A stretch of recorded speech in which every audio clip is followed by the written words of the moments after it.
Hey guys, Marissa with Linguabilities here, back today to show you how teletherapy actually looks.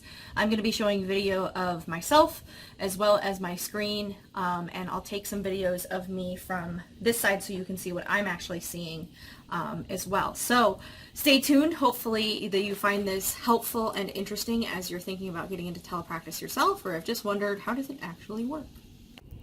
Alright guys, so as you can see, this is my view looking at my whole setup as I get ready for teletherapy. The way I have it set up right now, the webcam that I use is right there, although there is another one on my laptop. Because I was using the laptop so consistently before, I use that as my main monitor and this is my backup. I may end up switching that because I got the new webcam and that's a little more angled to the right side of my face. Anyway, because of how I've been using it, I'll have most of my main things here. I may pull this over to the side so that I can have it ready to go and pull things over one at a time when it's ready to show a student. Right now I don't even have the meeting going. I just wanted to show you what it looks like from my end. I also usually have a little pen and paper here with me so that I can take notes and data. And then over to the left, this is not an everyday thing for me, but I have the document camera and my iPad to show you what that can look like. We'll also look at the iPad mirroring feature on Zoom and AirServer. All right, so let's get this meeting going. All right, we are hooked up. I did end up actually changing my Zoom screen to my secondary monitor, which is now going to be my primary monitor because it's a little bit bigger and nicer and it has the webcam right there. So you should be able to see me right now. I don't know that you can see my controls, but I'm going to go ahead and share something so that you can see what it looks like when we have the picture-in-picture of the student and clinician while we're working on something. So let me pull up very quickly for you the whiteboard feature of Zoom. You can choose to share either of your screens if you have multiple. You can also choose to share just the main screen if you're working with one, and they'll be able to see everything, all the little tabs at the bottom, the desktop background, or you can choose to share it by application. So that will give you, I think, a light blue background, and then your application will be on top, so you can make it for one thing at a time, which is pretty nice. Right now I'm going to share the whiteboard that is built into Zoom, which is very nice. You can also choose to share computer sound, and if you want to optimize the video, you can do that as well. Okay, so as you see, it's pulled up. My picture is over here in the right. If I had another student, they would be right around in here. One of us would be on top, one of us would be on the bottom. In Zoom, then you also have, hopefully you guys can see this, these features for annotation. So the whiteboard is a good place to show this, where you're able to draw. Let's choose a different color. We're going to just draw with a thin line, and we can illustrate that for our clients there. You can adjust this if you want to make different shapes and really have a full drawing party. That's really fun. They also have stamps if you want to just give somebody a good job, or perhaps a little love that day. Another cool thing is the spotlight feature, which if we draw some text here, just say hello, you can use the spotlight feature as a little indicator of where you want people to look. So that's nice that you don't always have to go get a marker tool, change it to yellow, and then bring it over here and do some highlighting. This way you can just put it on where you're interested. So that's pretty nice. You can go ahead and clear drawings. You can clear it by your drawing, the viewer's drawings. So I'm going to stop sharing this so that we can go look at some other aspects of Zoom. Another thing that I like to do, in addition to just having that whiteboard feature, now if you find a whiteboard online that you like, a real-time board is another really good one, you can of course bring that into Zoom that way. So I'm going to show you how you bring websites in. Over on the left, I already have my websites ready to go that I want to share with my student. And so I'm the queen of having 15 tabs open because I'm ready for my next 15 kids all ready to go. But I can show you what tabs I've brought up for them. this is just an example for today. I'm going to go ahead and show you the entire screen rather than just the application so that you can see all that I'm seeing. So you will be able to see my desktop things down at the bottom. You will be able to see the time. That's okay. If you were to change it, if we stop sharing and I share it as just an application of that one tab, I will still be able to see this, but the participant, I believe, should only be able to see the website. So this is one of my favorite websites, Everyday Speech. This is really good for social and pragmatic language skills. It is a subscription-based service, but I think it's well worth it. There's lots of videos that you can go check with the kid, and this is where you would want to share your sound. They have really fun games that are colorful and interactive, and here is where I would share the mouse with my client. So as we're looking at the games on here and we've given our client access to the mouse, just an example is Complete the Scene, which is a nice, fun, colorful one that gets the kids engaging. Now, I did notice, this is important, make sure that you have your sound where you want it to go. Right now it's coming into my headphones, and I want to make sure that it's coming out the speakers so that you guys or the client can hear it.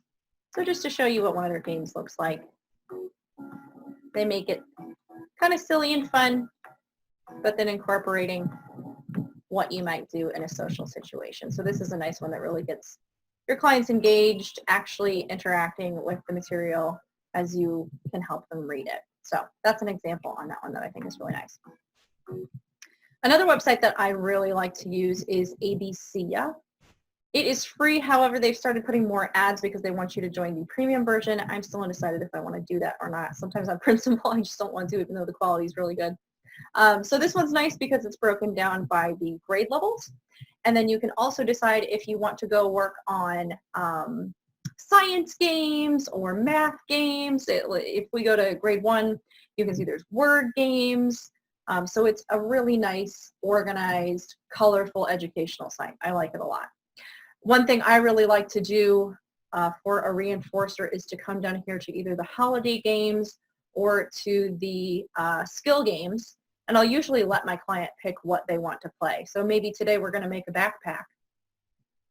You can see the ads that I was talking about here. But you can always zoom in a little bit to make it a little better. Sometimes when you have a more square or rectangular one, it doesn't show the ads quite as much. Again, this one I had muted, I'm guessing because the music was annoying me a little bit, but you can unmute the site. Good, our sound's coming through the way that we want it to. And then you've got a nice little reinforcer that you can do with your students. Give them something fun to do in between their drills or however you have your session scheduled. All right, now that we looked at websites, I want to go ahead and share the Apivo document camera. So I'll get that set up now. Okay, so let's bring up the Apivo document camera. You can see I moved a little bit just so that I have it right here where I need to see.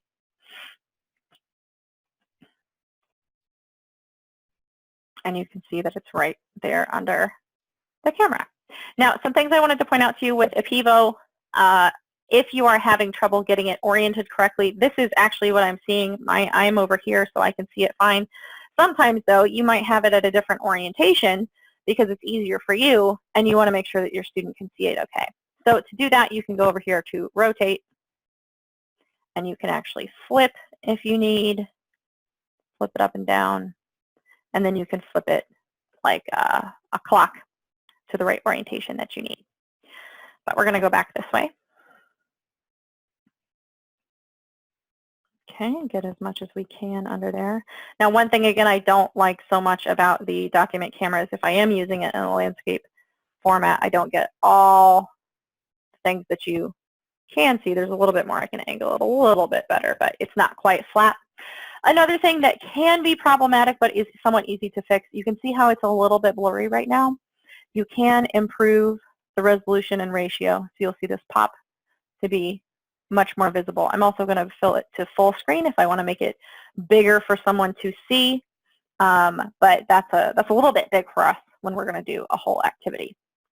So the cool thing about using the document camera is that let's say we're going to go do an AAC activity. Okay? let's pull up today a lexicon. Now, I haven't used it in a while, so we're just going to load some demo pages. Here we go. All right. So why don't we pull up an adult? We could absolutely work with an adult as we do AAC and telepractice. This is nice because you can see the modeling. So my client will have their AAC device on their end. I have mine. And then I can show them with my finger the modeling that I want to do. So let's say we're going to do core words today. That's always good. We might say something about liking our activity. And then you can hear it come through the actual iPad, which is nice. There is a way to change it in mirroring if you want it to have the speaker of the iPad come through the computer, but that doesn't work with the document camera. So let's go find another activity. Another one that's really popular with my kids is Monument Valley. As you can see, because it's a vertical game instead of horizontal, you can either switch it like this, or you can use your mirror function again. Okay. So this one's fun because students can, if they have the share of the mouse, they can use that to tell you, oh, why don't we bring Ida over here? And they'll put the little cursor right there to tell me, oh, I want you to move this thing here. And then we work together to solve the puzzle. Ida is right there. She's a little washed out, though. It's a little harder to see on the document camera. So to show you the difference, I'm going to now share via the screen sharing, and there's two ways to do that. So now we're going to bring the iPad up using screen sharing. There's two ways to do that I know of at least. So the first one is to use the built-in screen sharing feature of Zoom. So again, we're going to go to Share. We'll click iPhone and iPad. And make sure that you have your Wi-Fi connected to the same as your computer. And some of them will also want Bluetooth, but this one is using Wi-Fi. So with this information, then I'm going to go to the upper right of my iPad, pull down, and there's a button that says Screen Sharing. I'm going to click that, or Screen Mirroring. And now I have the option of that zoom.artma that I'm going to click because I asked Zoom to broadcast that for me. It takes a little bit to think. Now you can see. Now you'll be able to see exactly what I'm doing with my hand to control things, but you won't be able to see, of course, where I'm actually pushing. It'll be a little bit after the fact. What I do like about this, though, is that it's a little bit clearer. You can see the entire screen. It's flat. It doesn't have the delay that the document camera has, although it does have its own delay. Again, though, if you give the kid the mouse and have them try and click on a button, it is not going to do anything. I can click on this all day. It doesn't do anything. I have to click it myself. So if we go check out Ida in Monument Valley, you can see the difference of what it looks like. A little bit easier to see there. So I think using the document camera is probably best for AAC, where the clarity of the pictures isn't quite as necessary, and you also need the modeling. However, if you want to play a game with somebody, the way that they interact with it is exactly the same, where they have no ability to click it, and so really it's better, I think, to do the sharing, and then you can talk about what's happening here. Okay, so that's one way to do it. Another way is through a software that's a little bit more clunky, but it's the first way that I knew how to do it, and if you have GoToMeeting or perhaps not Zoom, it is the way that you need to go. Okay. So the second way to do it is to use AirServer. I use AirServer Unlimited. It costs about $30 or $40, and you get a key that you can use forever. So again, I'm going to go to screen mirroring. Now you can see that it's changed to same as a laptop because that is what it's named through AirServer. But essentially, it's the same way of doing it. I'm going to share my screen again with you now so that you can see AirServer. And it essentially looks the same as what we were looking at before. You can click this to make it full screen, which is one thing that I do like that Zoom doesn't seem to have a feature for, but maybe I just haven't found it yet. Oh, I think you guys weren't seeing that. So this is looking at the AirServer. Seems to pause the screen share when we pull it up, but you can see that it looks pretty much the same.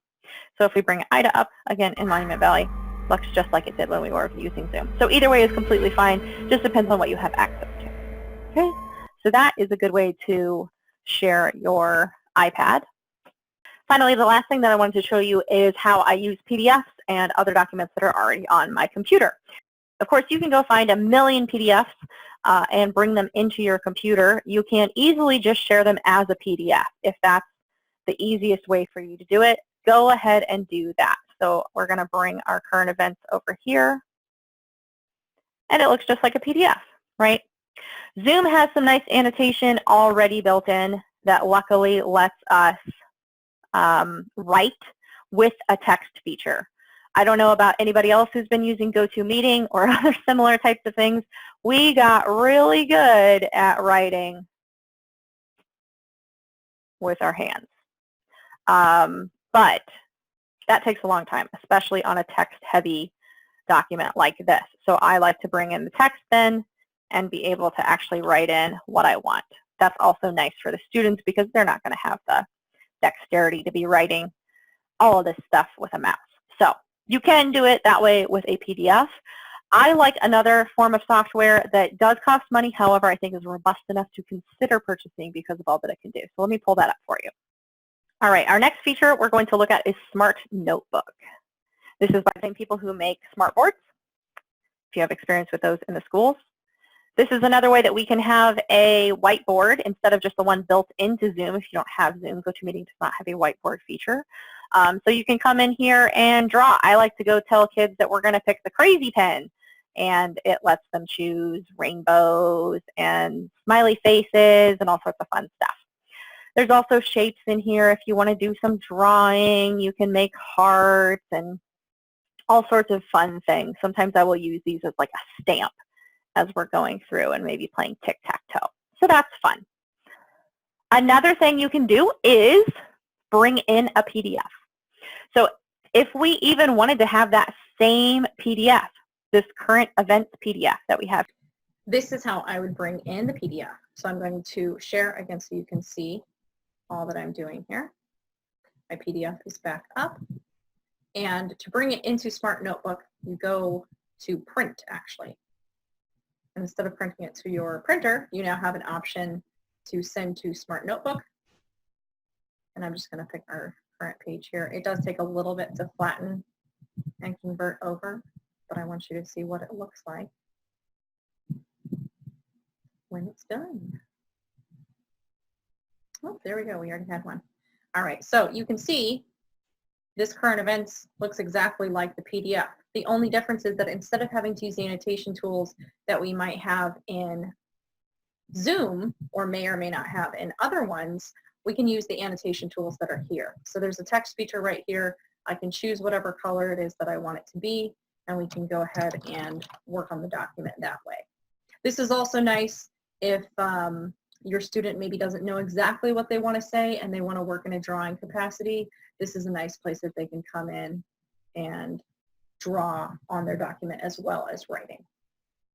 So that's a nice feature. Another aspect of Smart Notebook that's really cool is that you can bring in games from the Smart Exchange. This is where you can use games that were used on Smartboard, so people have entire lessons, they have games and crosswords and all sorts of stuff that you might want to use. So this is nice because it's a pull and or a drag and drop activity. We can never get enough of those because they're engaging and visual and easy to use, where you want to drag a little alien. Now, just to show you what would happen if the client got it wrong, if they bring it over to the SCR versus STR, it'll give it a little bounce and kick him out. So that's a nice feature that you might want to check out. Finally, another feature that you can do is to play board games. So I just use this as a reinforcer with my students. You can make it a speech game. It doesn't have to be plain. I mean, bring in whatever it is that you want. Make your own things and then save them, and you've got them ready to go. This one here is using a feature of Smart Notebook that's pretty cool. If you come over here into the multimedia and search for Spinner, under interactive and multimedia, you'll find it there. They also have dice. If you want to use that in your games, you can plug those in pretty nicely. Again, we'll go to interactive and media, and we'll bring our dice over in here if we wanted to do our game that way. Each of these is customizable also, so if I don't want just 6-sided die, I can decide what kind I want. I can even make them text. So maybe this is going to be letters instead of the numbers.